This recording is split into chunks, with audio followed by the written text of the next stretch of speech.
Welcome to Kaiser Watch with John Kaiser. I'm your host, Jim Goddard.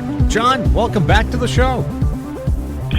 Jim, pleasure to be back. We're going to do today the first part of a multi-part series on my Tonopah Adventure trip that I took in the middle of June. In June, you went on a multi-project site visit centered on the former Tonopah mining district in Nevada. What was the purpose of this adventure tour? Well, the whole Tonopah tour started out with just Westfault Mining, Inc. Sandy McVeigh started to organize it a month and a half ago, shortly after I had researched the company, turned it into a good spec value favorite on April the 13th, and featured it as part of my Metals Investor Forum session on May 27th. And the Westfault's project is the Hasbrook Three Hills project, which is in the vicinity of Tonopah, which is in the Walker Lane of southern Nevada. And this project was first acquired in 2014 from the bankrupt Allied Nevada, subsequently consolidated, acquiring the 25% from Waterton. $48 million has been sunk in this project. They did a pre-feasibility study a number of years ago, but in January they went to the trouble to update it and confirmed that this project still works. They used a $1,790 base case price, which at 5% gives an after-tax net present value of $190 million US, or about $4.19 Canadian per share. It's based on a two-stage open-pit heap leach operation. It's 17,000 tons per day, and it has an 8-year mine life. And I had picked it because I saw that there was incredible leverage here, both to the price of gold and to the fact that the market was discounting this project. So the idea of a leverage as a proxy for gold, the company has made the strategic decision that it is not going to spend any more money on this property, exploring it, trying to make the ounces bigger, and it's going to sit and wait for somebody to come along and buy them out to build it. They do not want to build a mine. And the concept of being leveraged to the price of gold. If, for example, gold went to $3,000, which is 68% above the base case price of $1,790, that would yield a net present value 200% higher at around $573 million US, or $12.60. Now, when you have a project that's sort of pretty much completed the feasibility permitting stage but has yet to make a construction decision, the fair speculative value under my rational speculation model is 50 to 75% of the projected outcome value. And in the case of the 1790 base case price and the MPV that you get there, well, the stock should be trading sort of roughly between $2 and $3, which is 125 to 240% higher than the stock price in the 90 cents to dollar range. Now, when you if gold were to rocket to $3,000 and not for reasons such as cost inflation, then the fair value would jump to $6 to $9 approximately, which is 600% to 900% higher than the current price. So if you don't want to just buy gold and own it, but want to bet on gold making a substantial move, then owning a company like Westfault Mining, Inc., you buy it at 90 cents to a dollar. If gold starts to move, it'll move to $2 to $3. And if it keeps on moving, well, then it might end up being bought out somewhere between $5 and $10, and you would collect a lot more than simply experiencing a 40 to 50% increase in the price of gold. So the question became one of, why is this such a bargain? And the answer is, it's only going to produce about 70,000 ounces per year over an 8-year mine life. And that may be too small for a producer to bother.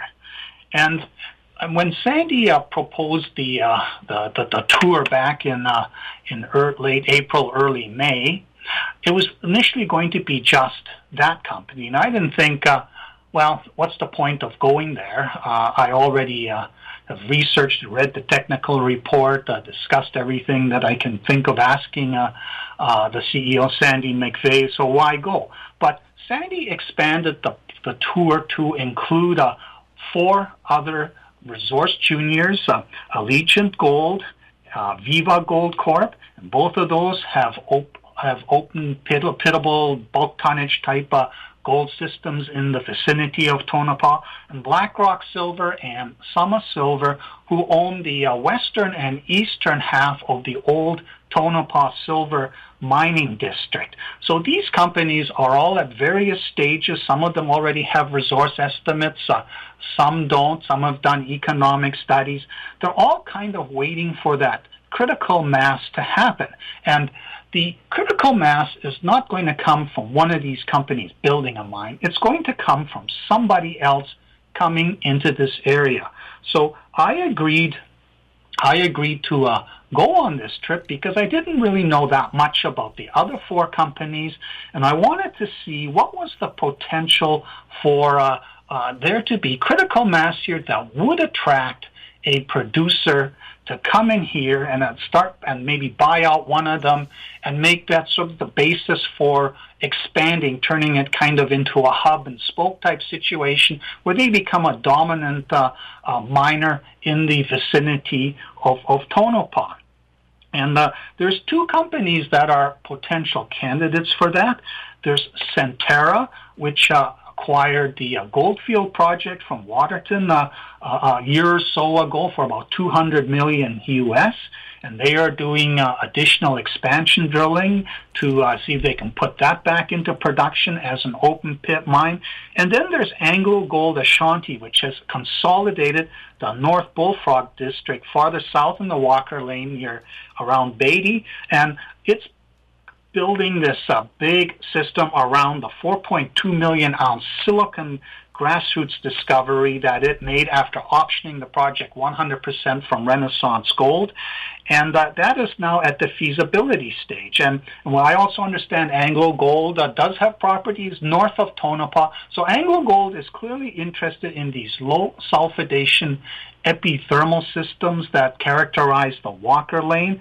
And Centerra, of course, is just getting started. So I went on this trip because I wanted to see whether this area is even going to be receptive to a mining revival, and to see what these companies have on the go so that I can better understand the probability of what's going to, of whether or not these bigger companies will move into this area and revive mining in the Tonopah district. Now, why do I call it the Tonopah Adventure Tour? Well, the first day, wasn't much of an adventure at all. We piled into the trucks and drove on the nice freeways or highways in Nevada to the various projects, the Allegiance project, BlackRock's and Summa Silver's projects, and there was nothing particularly adventurous about that. The next morning at breakfast, before we're supposed to visit the Hasbrook project, Sandy McVeigh brings out these liability waivers, and we're like, say, what do we have to do this for? And he says, oh, yeah, just go sign it. It's just in case something goes wrong. I'm looking at this list, and it's like a list of hazards at Hasbrook are like crazy donkeys, scorpions, poisonous snakes, lightning, flash floods, falling rocks, and all this kind of stuff. And I said, well, I can't imagine Hasbrook is much different from all these other things. And I didn't see any scorpions or snakes or anything there. So we all signed this thing. And then we kind of found out what the adventure really was. Hasbrook is a hill about 300 meters above the valley floor. And it has this rickety, steep road with hairpin turns. And the adventure was going up this road. And that was pretty interesting. And when we were at the top, we got, of course, fantastic views of everything, and the conversation went on about, where is everything going to be situated. And it turned out that one of the things you can't get just reading a technical report and looking at corporate presentations is a spatial sense of this, of the location. And perhaps one of the most important things that I got from visiting Hasbrook itself was to see that whole valley below and imagine that this mountain we were standing on is going to disappear and rematerialize as a series of 50-meter high mounds contoured to blend in with the rest of the grazing land. Now, going up was pretty bad. Going down was even crazier. And it was one couple said, I don't think we're going to do this. They managed to walk down. It took them only 20 minutes. But we managed to survive with these trucks lurching around these corners, having to back up to make it around the hairpin turn. We all made it safely to the bottom. And it turned out that was an adventure. It was interesting, but it probably didn't require a liability waiver. But it was funny to see all these things that could go wrong if you're in the wrong place at the wrong time. Is the southern part of the Walker Lane, where Tonopah sits halfway between Las Vegas and Reno, receptive to a revival of mining? I live in California, and I visit many parts of California as part of my summer vacations. The western foothills of the Sierra, where you have places like Grass Valley and Sonora, these were former mining districts. The Sierra has a gentle slope from the west, and at its base are the foothill rocks, which are different from the granite batholith that is the Sierra. And that is places like Tahoe and Yosemite. When you go there, you see the sort of whitish rocks with speckles of mica or biotite in it. But the foothills are a different type of rocks, and these are the rocks that host the orogenic vein systems that were the source of the placer gold in the American River that was found at Sutter Creek in 1848, and then also the production when the rivers had been pretty much depleted of their placer gold.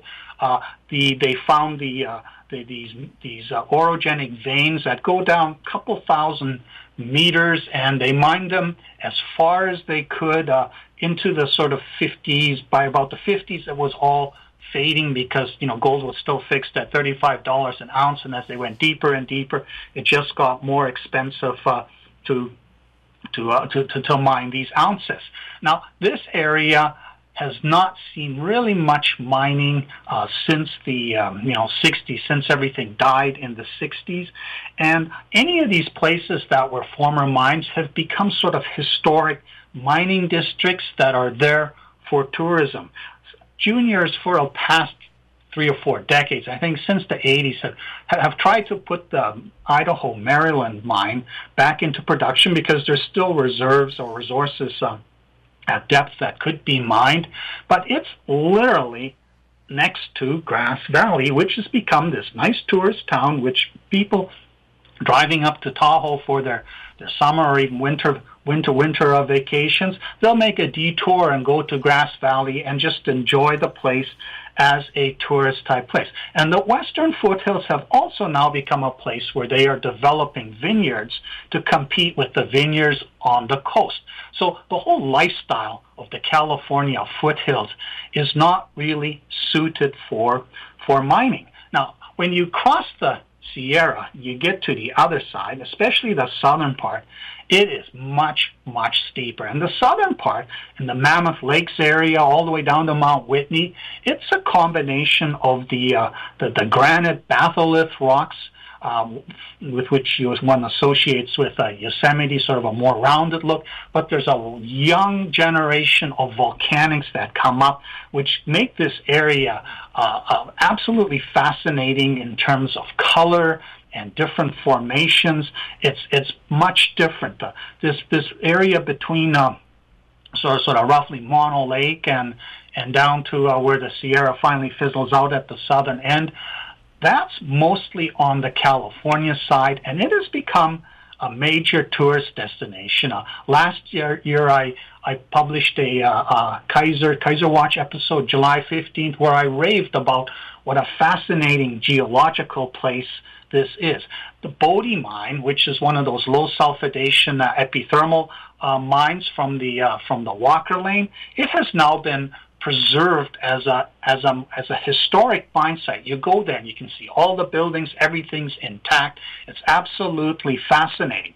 Now the way to think about Nevada versus the California mining districts is travel distance.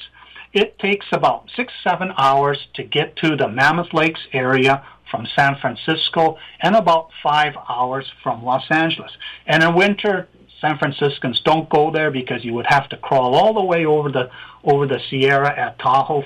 Sonora Pass and Monitor Pass, they're all closed due to snow. In fact, when I came back, I went through Sonora Pass, which had only opened on June 9th, and there was still 5 feet snow at the summit. So you would have to go all the way south to go around the bottom. That would be over 10 hours to get to the Mammoth Lakes area. But the people from LA, they go to this area summer and winter. Winter for skiing, summer to hike, to climb mountains, to ride horseback, to look at geology, and to visit these restored mining districts.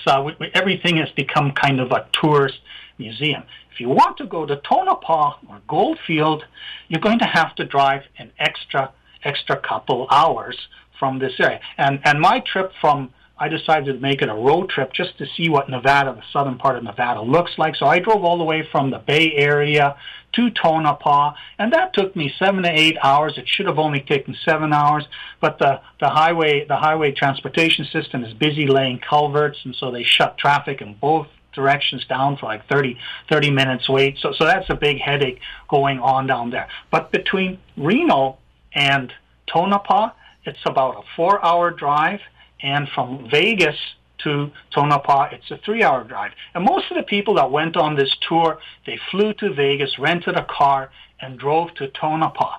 But the Tonopah and Goldfields, they both have a rich mining history, and Tonopah itself, it has great museum and everything, but they're not really tourist destinations because anybody living in Reno is going to just drive 30 minutes to 60 minutes to go visit Virginia City, where the Comstock is located.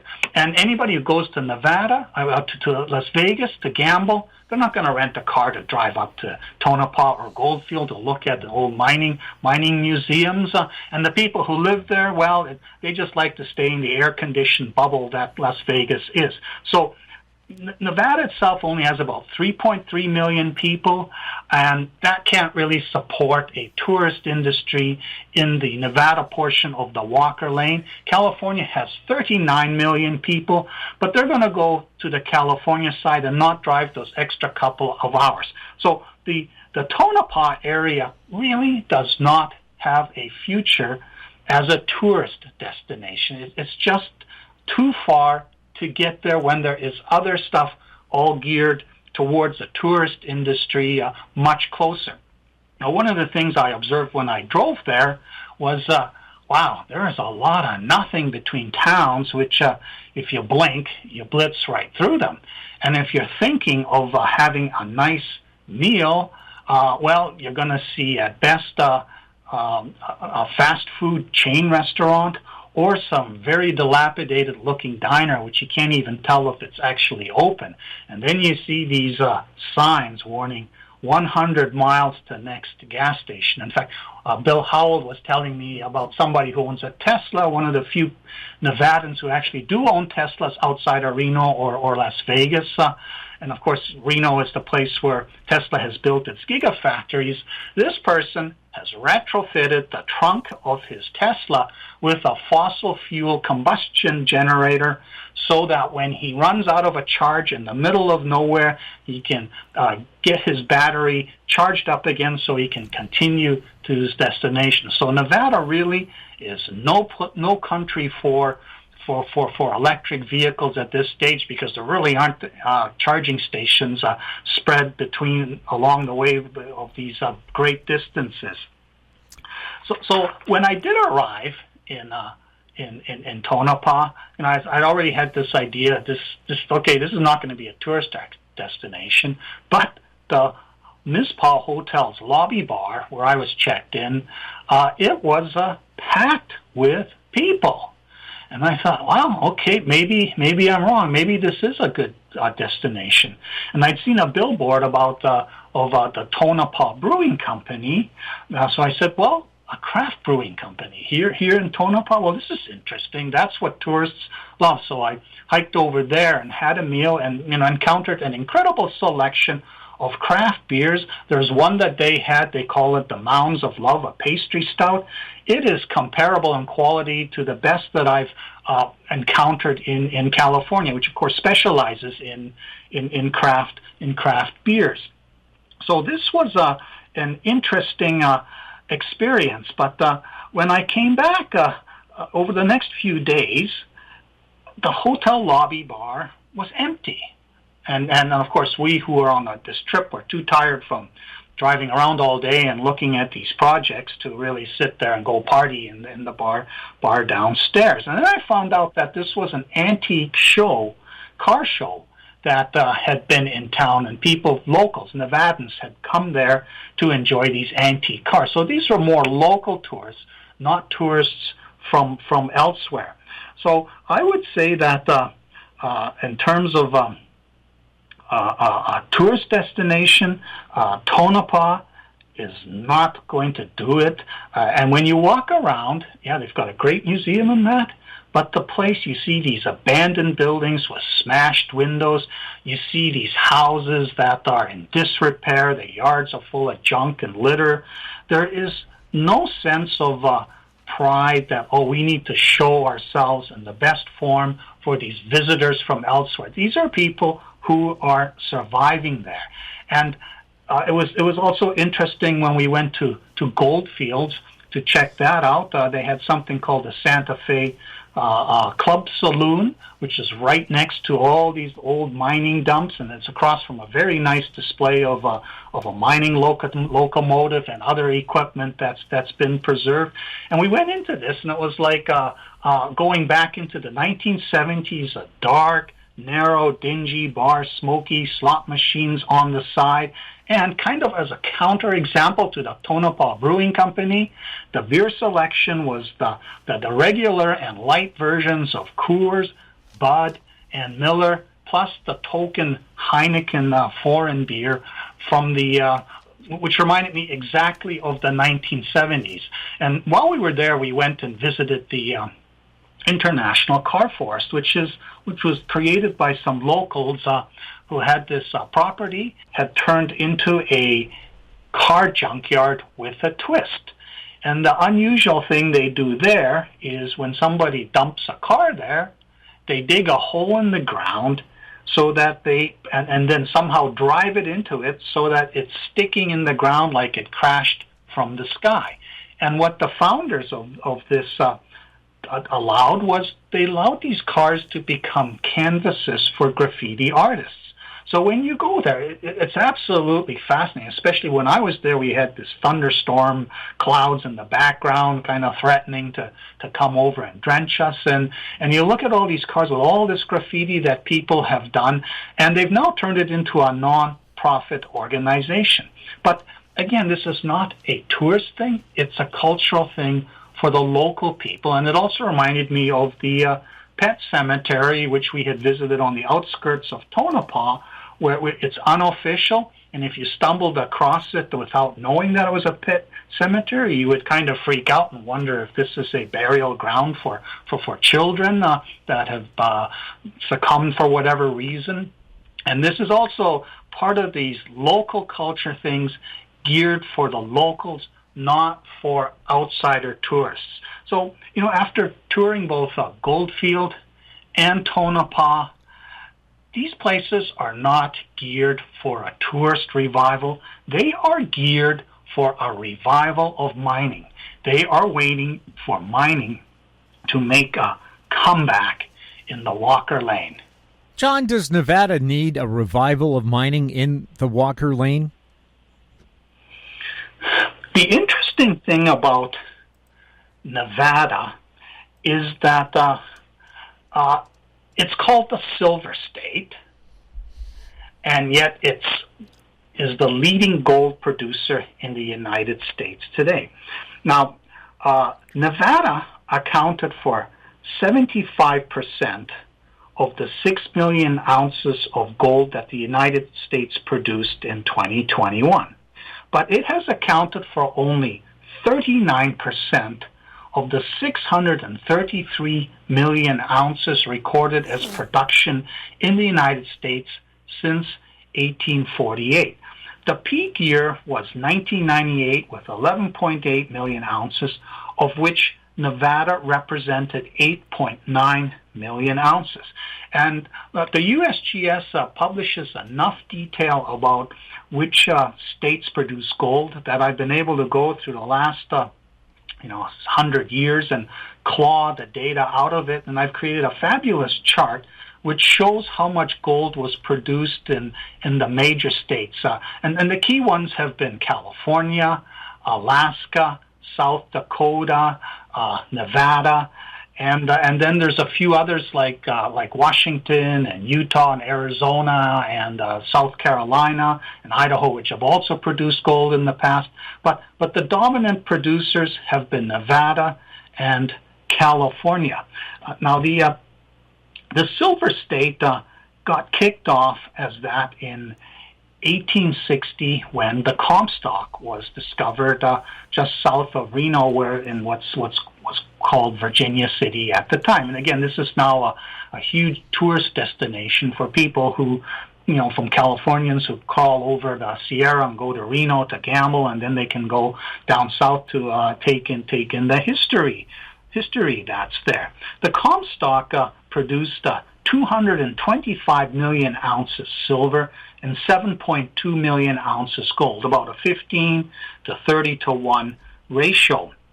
And the silver production, it helped fund the northern side, the Union side, in the Civil War, because California was purchased, I believe, in 1848 from Mexico.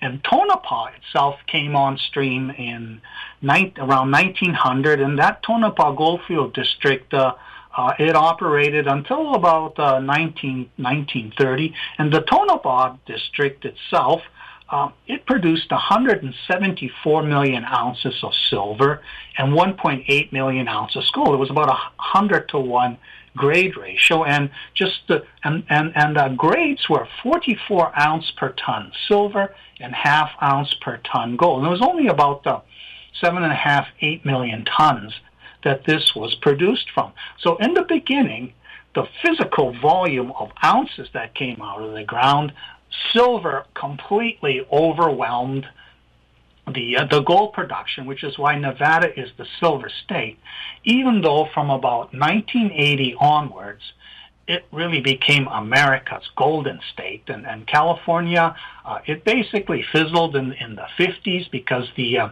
orogenic gold systems in the foothills of the Western Sierra, they had pretty much shut down. They never really revived. When heap leach technology came along in the 1980s and gold went from $35 to $350, $400, a tenfold increase, the southern part of California, that had an open pit bulk tonnage revival, and they're still trying to get there is still some mining going on there, but again, California has this opposition to, we don't really need a gold mine in our backyard, but Nevada is different. The reason the Walker Lane or Nevada needs a revival of the Walker Lane is that what changed in the 1980s was the recognition of the Carlin-type gold systems.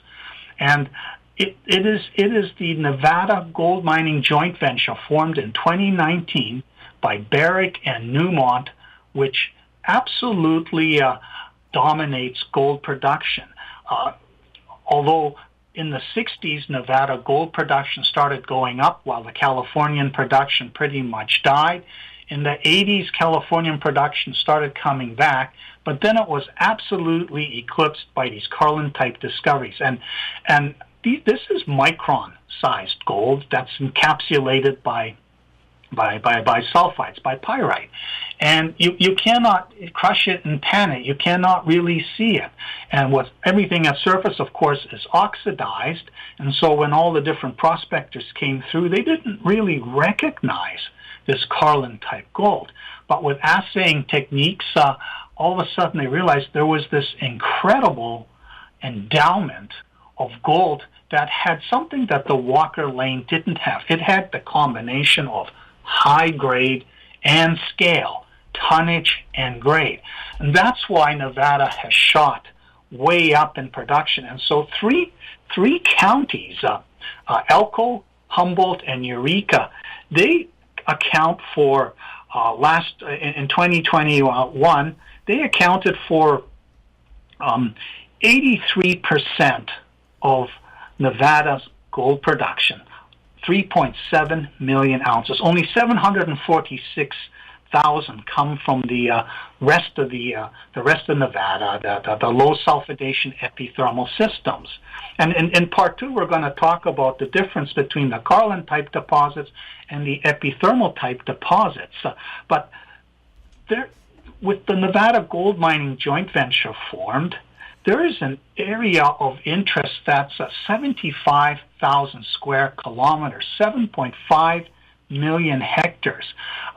Before they created this joint venture, any junior exploring in northeastern Nevada for Carlin-type systems had a chance at, if they found something, of seeing a bidding war between Newmont and Barrick. But now that they've pooled all their operations, 61.5% Barrick, 38.5% for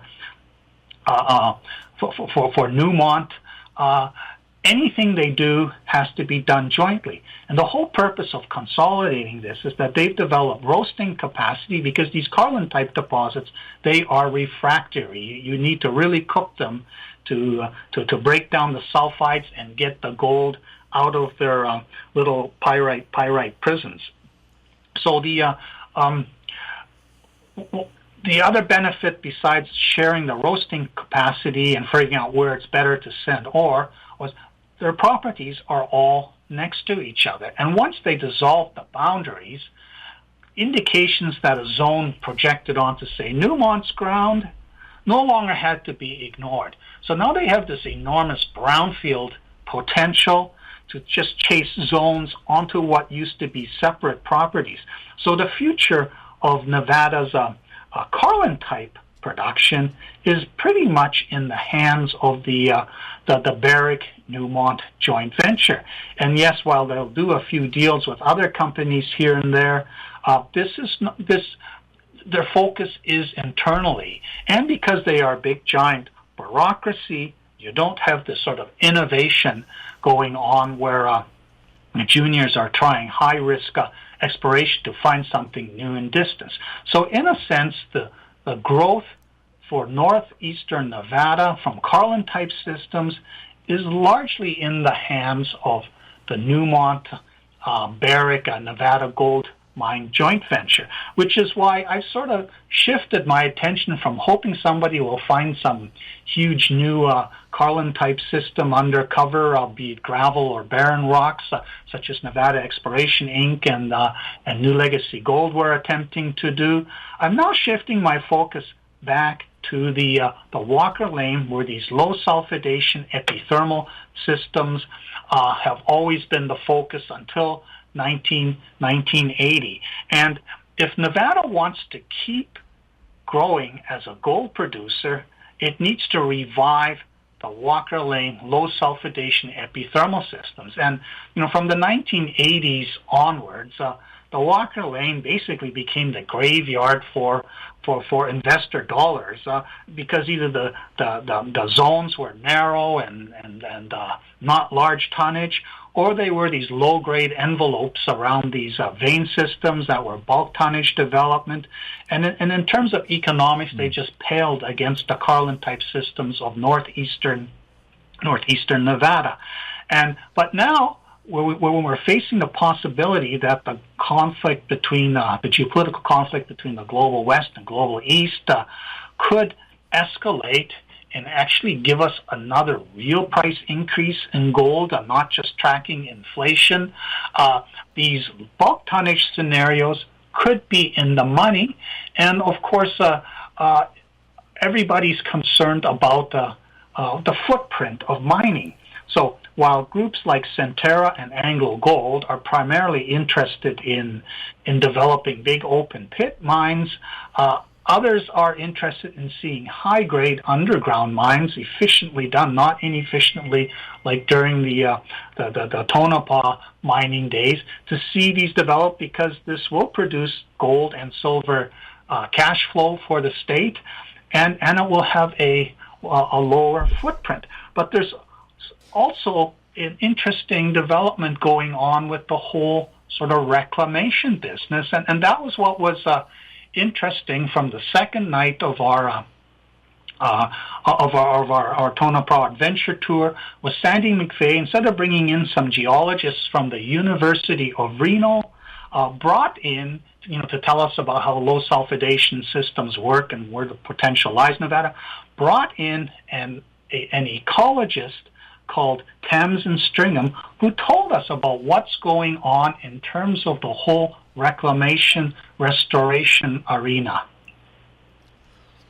How was Tamzen Stringham's presentation about rangeland restoration received by a bunch of investors, analysts, geologists, and mine developers? It was a surprisingly strong reception. Now, she also brought her colleague, William Richardson, along, and they kind of gave a dual presentation.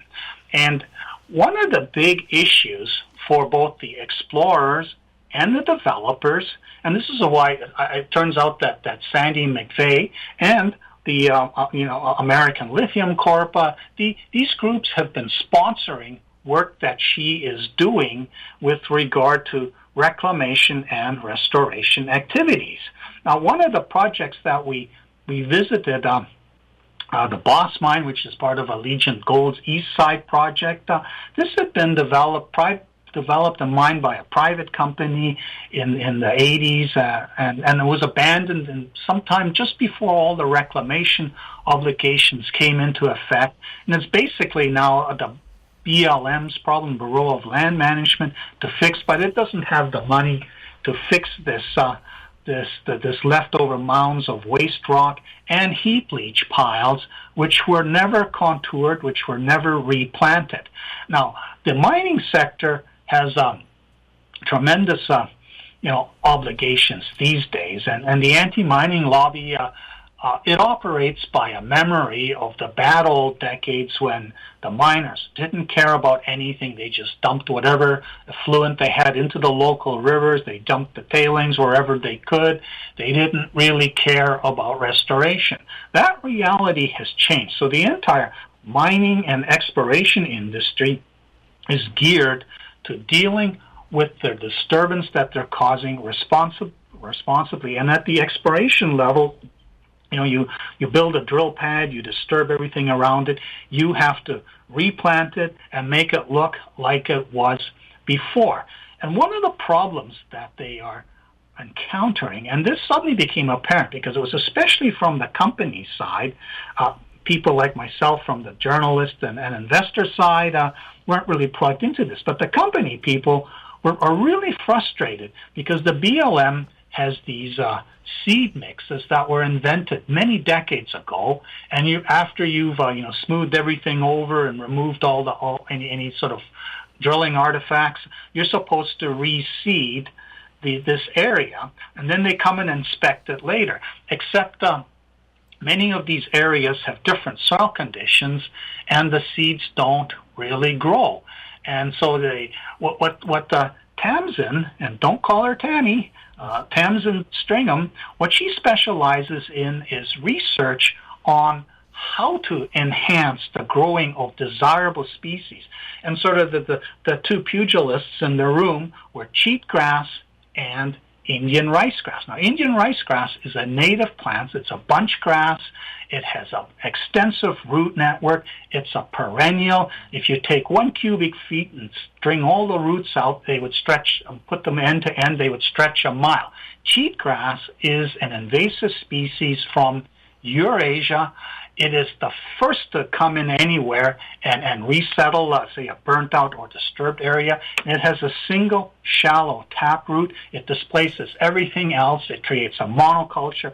It's horrible for diversity. It's what's invading the whole Great Basin area and turning into a nightmare. Now that we have more fires are devastating for these grasslands because there's really no mechanism for them to regenerate. It's not like a forest where you burn out the understory and some of these older, sicker trees, all of a sudden the pine cones open and it regenerates. No, these grassland fires that we're having are a nightmare. And of course, the sage grouse has become the poster child for the anti-mining lobby. It's an endangered species. Whenever there's a fire that wipes out sagebrush area, well, it doesn't really kill the sage grouse. They move away before the fire gets there, but then they move into other lesser areas, and this is becoming a nightmare for the mining companies because they're in an area where sage grouse aren't normally there, but they're being displaced by these fires that are happening partly due to climate change. So what Tamzen and William work on is developing coatings for seeds. And the problem with the whole reseeding strategy, in addition to like having the wrong mix for a particular area, is that many of the seeds fail to germinate, and even when they do, they fail to actually go beyond seedling and turn into a plant that sticks around.